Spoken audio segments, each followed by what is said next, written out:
Hello friends, કેમ છો? જય શ્રી કૃષ્ણ. હું છું દીપ્તિ બારાઈ અને તમે જોઈ રહ્યા છો દીપ્તિ બારાઈસ કિચન. ફ્રેન્ડ્સ, આજે વુમન્સ ડેના દિવસે હું મારા વ્યુઅર્સ માટે હેલ્ધી ટિપ્સ લઈને આવી છું.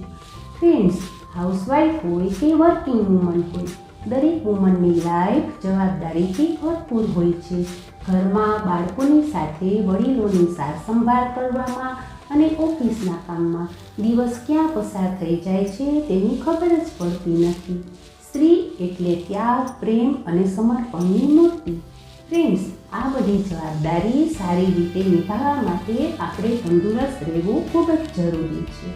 ફ્રેન્ડ્સ, હેલ્ધી રહેવા માટે અને diabetes, acidity, obesity, blood pressure જેવી બીમારીઓથી બચવા માટે આપણે આપણા ડાયટમાં ફેરફાર કરવો પડશે અને હેલ્ધી મિલેટ્સને સામેલ કરવા પડશે. ફ્રેન્ડ્સ, 50 વર્ષ પછી લગભગ દરેક વુમનમાં કેલ્શિયમ ડેફિશિયન્સી જોવા મળે છે. સાથે વિટામિન ડી અને હિમોગ્લોબિન લેવલ પણ ઘટતું જોવા મળે છે. માટે ફ્રેન્ડ્સ, આપણે આપણા ડાયટમાં હેલ્ધી મિલેટ્સને સામેલ કરીએ તો આ બધી બીમારીઓથી ચોક્કસ બચી શકાય છે. ફ્રેન્ડ્સ, મિલેટ્સ એન્ટીઓક્સિડન્ટ છે.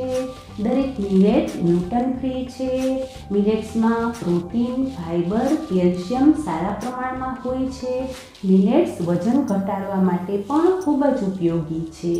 તો ફ્રેન્ડ્સ, આપણે હેલ્ધી મિલેટને આપણા ડાયટમાં સામેલ કરવા ખૂબ જ જરૂરી છે.